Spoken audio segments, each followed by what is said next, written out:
Yo, Sleepy Sheepy here. Today we're going to be looking at another DLC build, and this is going to be focusing on the Dryleaf Arts weapon. So this is a strength build with level 54 strength, 25 endurance with Millicent's prosthesis. However, we may be switching that around, so it's good to have some extra dexterity, at least 17, because we'll also be using the spread crossbow. And there's going to be two flavors for this. So the first flavor is going to be the Fists of Fury, and the second one is going to be the Tactical Nuke. The Fists of Fury is going to be focusing on getting an early poison proc using the spread crossbow, so we'll have that in our offhand. A lot of times you can go for like a jumping attack and then a shot with the crossbow, or just a slightly delayed shot with the crossbow, and you'll usually get a roll catch. And that will get their poison meter very, very high. And then we also have some bone darts, which I'll be using in my pouch, but you could definitely put them in your soft swap bar.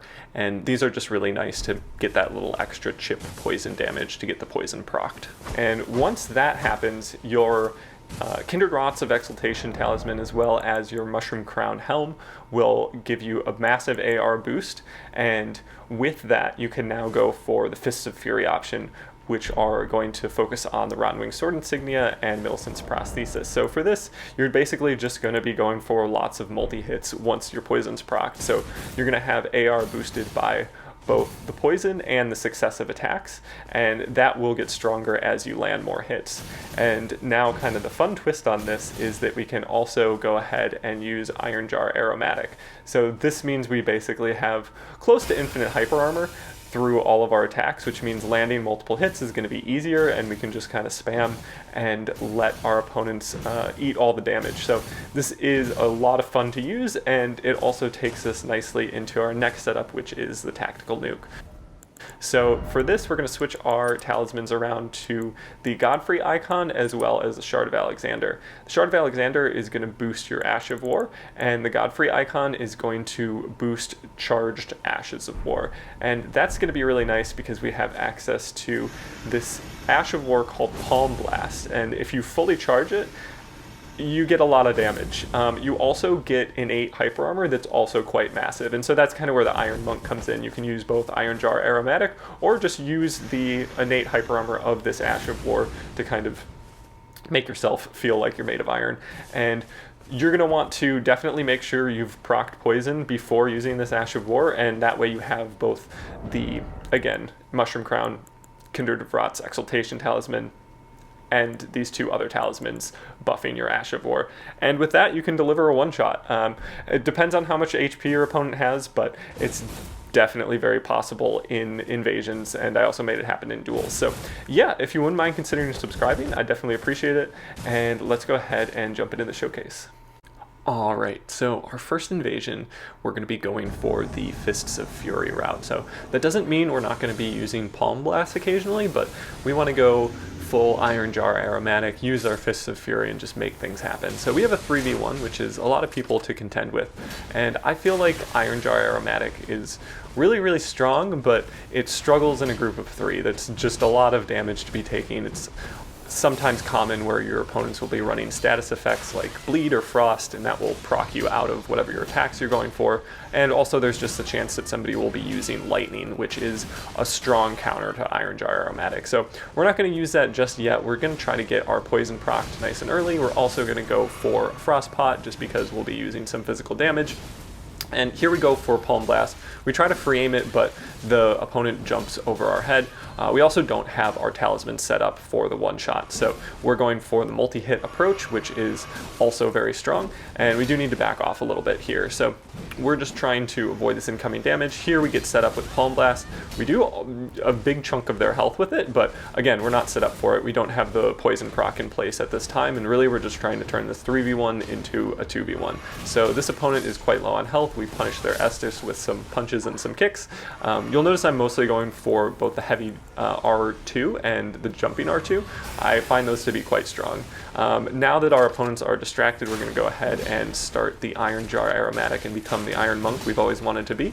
And we get the nice poison proc and then just a couple quick punches in, and now our opponent goes for their Ash of War. It does have knockback effect, which is unfortunate, but just our kicks and our punches are too much, and we're able to come out with the victory. Now, I know what we're all here for, and that's to see some sweet, sweet one-shots, and this one is going to have 2 of them. So we're going to go ahead and use our spread crossbow, just try to find a nice opening for a shot to proc poison, and we find that. So now we've got our AR boosted, and now we go for our nice Palm Blast. And you can see how we're able to tank a jumping L1 from 2 greatswords, so that's pretty massive, and we're also able to one-shot our opponent. Now, this host is probably slightly frightened by this strange Ash of War that they maybe haven't seen before, so they're backing up a little bit, but we do get them aggressive while using the crossbow, and then they try to roll away, and we one-shot them with our Palm Blast again. So yeah, it was not difficult to find candidates for this Ash of War. It does a ton of damage, and honestly, a lot of people don't run that much vigor. So let's go ahead and move on to our next group of opponents. So we run in and nearly get bled immediately while trying to get our crossbow shot off. So we really need to back up here. We go for a couple bone darts just to keep that poison meter as high as possible, and we back off a little bit, and here we're just going to need to get set up a little bit more properly. So we haven't used our physic, we also need to cure our blood loss buildup, and we do have time for all that. So we were expecting somebody around that corner, and there somebody is, so we go ahead, bait them into some attacks, get a nice crossbow shot, and then charge up our Palm Blast and finish them off. So yeah, again, just people I think don't know what it is, or just want to mash into it because they're expecting to get the poise break, and it hits so hard. So now we're in just a one-on-one situation with a player using some claws, which is kind of a fun matchup against the Dryleaf arts, but we're going for Fists of Fury in this moment. You can see that our AR is getting boosted with our successive attacks, so it's a tough matchup for this player, especially because we have pretty good heavy attacks, and their heavy attacks are not bad, but we're able to just kind of let them try to mash into us, and we're going to out DPS them with both our AR buff from our poison and just our successive attacks. So they do have blood loss on their side, which we're going to heal just to avoid getting that proc and getting, you know, our poise broken in that moment, and we're going to try to get our poison buff going again just because, you know, why not? It's going to make our lives a lot easier, and the spread crossbow is quite frankly amazing. So we're just about there with the poison proc, and we're able to get one more crossbow shot off to finish them, and we do get a headshot, and we're able to combo that into a jumping attack. So the spread crossbow is great for headshots. You'll randomly get them, so you can't really rely on it to be super common, but I would say you can oftentimes, especially with this weapon, capitalize on the long hit stun that they're stuck in when you do deliver that headshot. You can just run in and, you know, hit a jumping heavy, and you know, that's what we did there, and we finished them off for like 700 damage. So yeah, it's definitely a very strong option. There are so many different ways you could buff this weapon.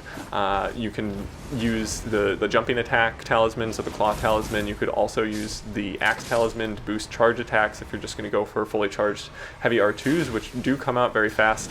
You're really limited by the number of talisman pouches and how many different ways you could buff this setup. So this one, we go ahead and get some poison darts for the poison proc. We go ahead and heal our bleed, and we feel like these players are pretty aggressive, so they would be great candidates for some palm blasting. And we go ahead and one-shot one player, and then just follow it up with a jumping heavy on the other player. So yeah, we make some pretty quick work of a group of 2, and we move on to what I believe is, this might be a group of 3, might be just another group of 2, but yeah, this is a group of 3, and this one was a little bit interesting. So we have this player trying to infinite me, which was adjusted in the most recent patch, so you're no longer able to just continuously use that Ash of War and, you know, delete everyone's health bar with them having no option to escape. So that was a really great adjustment in the patch, and I'm very happy to see it. We are really trying to get the poison proc on this player. I'm not sure if they were over leveled. They definitely had that feel to them, and they were very hard to poison proc despite not having armor with very high robustness, and also being in a like poison swamp area. So I thought, you know, we'd definitely be there soon, but I was kind of misjudging it. And I think I spent a little bit more time trying to get that poison proc on this specific player rather than maybe adjusting and going for a different player. So again, we hit them with the poison. They're standing in poison. We know it's inevitable. Finally, we get them with the crossbow shot, and now that our AR is buffed, we can start getting a little aggressive. This time we're set up again for the Fists of Fury, so we'll be going for the multiple hit talisman AR buff, and less for the Palm Blast, but that doesn't mean we won't incorporate it sometimes. So we do see one player get killed by the bugs, which makes our lives a little bit easier, and we jump in going for some of our martial arts here and grab a couple hits with some of the R2s.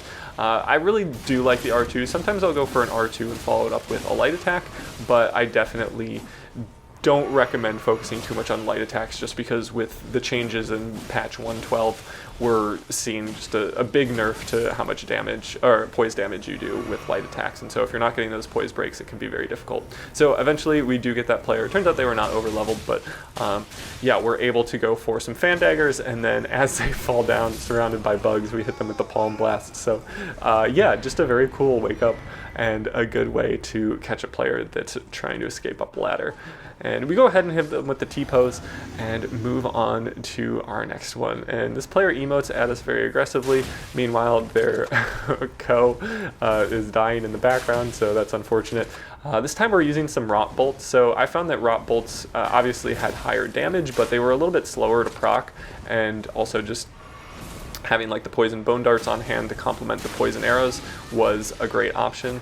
And yeah, I would say rot is not a bad option, or if you get them poisoned, you can also get them rotted for just insane DPS. And we're going to go ahead and turn ourselves into the Iron Monk here with Iron Jar Aromatic.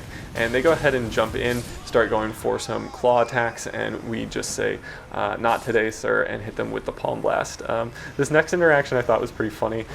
We try to free aim it. We do hit them for about 10-20 damage. At this point, our AR boost from the poison proc has worn off, so it's not quite as high, but still, 1k damage is nothing to sneeze at. And now we're set up to get our poison procced again, and they're just playing peekaboo around this fountain. So definitely a funny playstyle. They hit me with a big sleep pot, which was a great idea on their part. It's like I can't move very well because I've got Iron Jar Aromatic. Unfortunately, it doesn't work out, and we get that poison proc as well as some multi-hits and finish off our opponent. So a good heads-up play on their part, but it was kind of too little too late.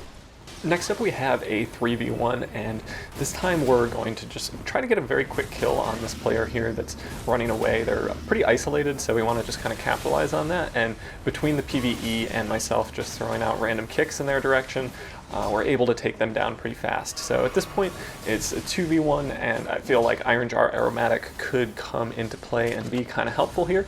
We haven't gotten our poison proc, so that's still on top of mind as something we'd like to make happen. We get a couple of good hits in with the crossbow, and then we get actually a second shot off. It hits the host and does proc poison. So now we've got our poison proc, and we're ready to go with Iron Jar Aromatic. We kind of use the corner because it takes a little while to get that applied, and then we just start throwing out kicks and punches, and you know, the multi-hit talisman is helping us out, the poison proc is helping us out, and the kick puncher is just going full ham on these players. And yeah, we get the host real quick. We were not actually able to catch up to the host here, and this does kind of bring up something that I recommend as a potential option if you don't think you're going to be going for the Palm Blast. You can also use Bloodhound Step as a way to just kind of get your movement pretty fast when you're running Iron Jar Aromatic, and you can catch up to players really easily, so it kind of negates the slowness that comes with Iron Jar Aromatic. I found Palm Blast to just be such a useful Ash of War that I would recommend that over Bloodhound Step, but you can go with that route because it does go on the Dryleaf weapon type. So yeah, good option there. Next up we have a 3v1, and this one was definitely some bullet hell for a little while. I spent a long time trying to get the poison proc, and I think sometimes that's not really the way to go. Sometimes I think it's worth it to just focus on one player, use the mixed martial arts weapon, and just kind of try to chase down one player and at least turn it into a 2v1, because a 3v1 just focusing too hard on trying to get the poison proc with the bow, like if you get it quickly that's great, but if you don't, you can just kind of get caught and comboed for so much damage, especially in a group like this where even though we're getting some of the hits in with the crossbow, we're not able to get the same player multiple times. And I think I might have also been mixing up my bolts that I was using occasionally, so I should have been using the poison ones because that does do more poison buildup than than the rot ones, and I also would have access to the bone darts, which does apply poison a little bit more easily than the spread crossbow when you just need a little bit of extra chip poison. So yeah, that was kind of my mistake here, and I think just a recommendation generally is to focus on getting poison first if you're just going for the AR, or focus on using the multi-hit talismans to just eliminate one player until you can kind of get set up properly with just the two other players. And don't be afraid to just throw out a couple palm blasts. So I would say I kind of adjust to this way of thinking throughout the course of this invasion, but I take a lot of damage in the process, and my opponents have lots of kind of high damaging things at their disposal. The Ash of War on the coated swords is quite strong. The jumping heavies from the Colossal Anvil is going to do a lot of damage, and there's just so many projectiles that can poise break me. So that's why I do like the Palm Blast, and you can see there I get over 1,000 damage with it when I'm not even buffed for it properly. So, you know, it's a good option, but we do really need to retreat here and try to avoid all these incoming projectiles. It's a lot, but we do have the PvE that's kind of chipping away at our opponents here, and that's one of the reasons I like invading here so much, is your opponents get punished for coming down this long hallway if they haven't dealt with the PvE, and there's this nice little room you can kind of go and hide in and pop in and out of, and just kind of utilize. So I think at this point we're out of flasks, so we kind of need to go in for a Hail Mary approach here. Fortunately, this player is very, very low on health, so we just kind of want to come in for the assassination. We do manage to pull it off, so somehow dodging the hits from the giant anvil behind us, we're able to get the last bit of chip damage we need on that player, and we can go ahead and utilize that fresh heal that we just got. So we go ahead and swap back over to our Fists of Fury setup, and yeah, we have some time alone with this player, which is really nice, especially because they're running pure melee. So if it wasn't too dangerous and I had a little bit more flasks to use, I might have used Iron Jar Aromatic here, but really you want to be able to like use Iron Jar Aromatic when you have a bunch of flasks and you can just heal in their face because they can't really poise break you. But in this case, that wasn't an option because we were out of heals, so we just get our poison proc and follow it up with our Fists of Fury and get our nice AR proc. And then here with our AR proc from the multi-hit talisman and the poison, we just are able to deliver a bunch of damage. I'm not sure if poison was still actually procced in that moment, but we do get a huge palm blast for most of this player's HP. It really puts them on the back foot, and now they're running away from just these flying kicks as well as some incantations from the PvE, and we're able to come out with a victory there. So moving on, we're going to have the duel portion of the showcase. First up, we'll be going ahead and loading our crossbow, trying to get ready for some of these shots to get the poison proc going.